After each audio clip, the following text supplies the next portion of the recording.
সম্মানজনক না। মূল বিষয় যেটা হচ্ছে যে কম দামে গরিব ন্যায্য তার ভিত্তিতে দোকান থেকে পণ্য কিনতে পারবে এমন একটা অ্যারেঞ্জমেন্ট দরকার। এবং সেটার জন্য আমরা এর আগে এই প্ল্যাটফর্ম থেকে বারবার বলেছি রাষ্ট্রকে, সরকারকে, যে আপনারা টিসিবির দোকান করে দেন প্রত্যেক পাড়ায় মহল্লায়। আপনাদের যাদের মুরব্বী আছেন, সরকারি চাকরি করতেন, আপনারা জানবেন রেশনের দোকান ছিল। যদি ছোটবেলায় কারো কথা মনে থাকে সরকারি কর্মকর্তা কর্মচারীদের পরিবারের সন্তান হয়ে থাকেন, আপনারা জানবেন ছোটবেলায় ওই যে রেশনের কার্ড নিয়ে ওই দোকান থেকে আপনারা ওই চাল, ডাল, আটা, ময়দা, তেল এগুলো সব নিয়ে আসা যেত। ওইটা তো সম্মানজনক ছিল, কিন্তু আমাদের কেন টিসিবির দোকান হবে না পাড়ায় মহল্লায়? অতএব ট্রাক বাতিল করে দিয়ে আপনারা অবিলম্বে এটা দোকানের মডেলে যান। যারা টিসিবি পণ্য পাওয়ার যোগ্য এই নাগরিকদেরকে আপনারা স্মার্ট কার্ড দেন, কোনো ক্যাশ ট্রানজাকশন হবে না, টাকা কার্ডে যাবে, ওই কার্ড থেকেই টিসিবির দোকান থেকে পণ্য কেনা যাবে, কোনো ক্যাশ লেনদেন হবে না। আর ইতিমধ্যে ট্রাক সার্ভিস যেটা ছিল, কোনো নোটিশ ছাড়া, কোনো কারণ বলা ছাড়া হুটহাট করে এটা বন্ধ করে দেওয়াটা আরেকটা হচ্ছে হঠকারী সিদ্ধান্ত। এবং এই যে মানে দুই ধরনের বিপদে একসাথে ফেললো গরিব মানুষকে, যে তার সস্তায় একটা পণ্য কিনবার ১,৫০০ টাকার ২,০০০ টাকার একটা প্যাকেজ কিনবার অপশনটাও রাষ্ট্র কেড়ে নিল, আবার তাকে অন্যায্যভাবে বেশি দামে ভ্যাট পে করে পণ্য কিনতে বাধ্য করা হলো।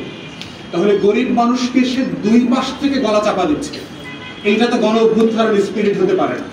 এই জন্য আমরা উপদেষ্টা মন্ডলীকে বারবার বলছি যে সমর্থন এবং সমালোচনার মধ্য দিয়ে আপনাদেরকে আমরা যেভাবে সাহায্য করছি, এইখানে আমাদেরকে বাধ্য করবেন না আপনাদের বিরুদ্ধে রাস্তার আন্দোলনে যেতে। কারণ দিন শেষে জনগণের লড়াই হচ্ছে আমার ওয়াদা, আমার প্লেজ। আমি কোনো সরকার, আমি কোনো উপদেষ্টার প্রতি আমার কোনো বিন্দু পরিমাণ কমিটমেন্ট নাই। একটা রাজনৈতিক নেতাকর্মী হিসেবে দল আকারে আমাদের কমিটমেন্ট হচ্ছে দেশের মানুষের কাছে, গরিব মানুষের কাছে। মানুষের ন্যায্যতার লড়াই হচ্ছে আমার লড়াই। আমি তাদের জন্যই কথা বলি, আমরা তাদের জন্যই লড়াই করি। অতএব উপদেষ্টা মন্ডলীকে বলছি, খুব সিরিয়াসলি আপনাদের সিদ্ধান্তগুলো রিভাইজ করেন।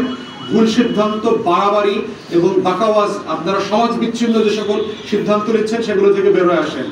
চালের দাম নিয়ন্ত্রণ করতে পারছেন না, তো রোডম্যাপ তৈরি করতে হবে। তো চালের দাম নিয়ন্ত্রণ হচ্ছে না, এটা তো একটা বড় বাস্তবতা হলো যে এই সরকার আসার পরে ৬টা হিস্টোরিক বড় বড় বন্যা হয়েছে, যেই বন্যাগুলো সাধারণত আমাদের অঞ্চলে হতো না।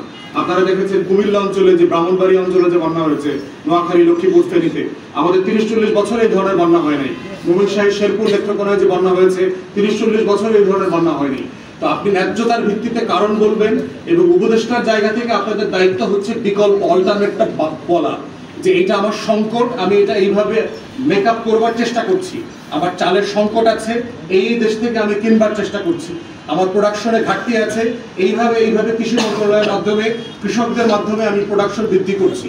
সংকট কতটুকু আছে, এটা মেকআপ কিভাবে হবে, সেই ধরনের কথা না এসে আমি এইভাবে দিব না সেইভাবে দিব, আমার কাছে ম্যাজিক আছে কিনা, এগুলো খুবই মানে অপ্রাসঙ্গিক এবং অভদ্র আচরণ। আমরা উপদেষ্টাদের কাছ থেকে মানবিক আচরণ আশা করি। গরিব মানুষদের ক্ষুধার প্রতি সম্মান দেখায় আপনারা কথা বলবেন। আপনি কোনোদিন অভাবী ছিলেন না বলে অভাবগ্রস্ত মানুষকে নিয়ে খেলবার কোনো এখতিয়ার আপনাদের অন্তর্বর্তীকালীন সরকারের কোনো ধনী উপদেষ্টাকে আমরা দেই নাই। অতএব আমাদের দাবি খুব পরিষ্কার, সংকটগুলোকে অংশীজনদের সাথে পরামর্শ করেন। প্রয়োজনে প্রফেসর ইউনূসের নেতৃত্বে যে জাতীয় ঐক্যমতের কমিশন তৈরি করা হয়েছে, তাদের নেতৃত্বে রাজনৈতিক দলগুলোর সাথে আপনারা বসেন। যেখানে যে অংশীজনের সাথে বসা দরকার আপনারা পথ খুঁজে বের করেন। আপনারা এক্সপার্টদের কাছে জিজ্ঞেস করেন যে কিভাবে চালের এই সিচুয়েশনকে হ্যান্ডেল করা যায়, অ্যাড্রেস করা যায়। চায়না, ভিয়েতনাম, দক্ষিণ আমেরিকার বহু রাষ্ট্র এই ধরনের সংকটকে তারা ৮০-৯০ দশক থেকে মেকআপ করেছেন। তাদের এক্সপিরিয়েন্স গুলো থেকে শেখার চেষ্টা করেন যে কিভাবে কাস্টমাইজ করা যায় বাংলাদেশে। একটা সংকট পার্মানেন্ট সংকট হতে পারে না। আমার প্রতি বছর চিনি নাই, আমার প্রতি বছর পেঁয়াজ নাই, আমার প্রতি বছর আলু নাই, প্রতি বছর চাল নাই। একটা রাষ্ট্র তো একটা সংকট মানে দশক মেনটেন করতে পারে না। একটা রেজলিউশনে তো রাষ্ট্রকে আসতে হবে। অতএব আমরা অন্তর্বর্তীকালীন সরকারকে বলছি, সিরিয়াসলি রেজলিউশনে আসেন, রিজলভ করেন। এই ক্রাইসিস আমরা বারবার আপনাদের কাছ থেকে শুনতে চাই না। We are sick and tired. গরিব মানুষকে কষ্ট থেকে, বিড়ম্বনা থেকে রেহাত দেন। ধন্যবাদ।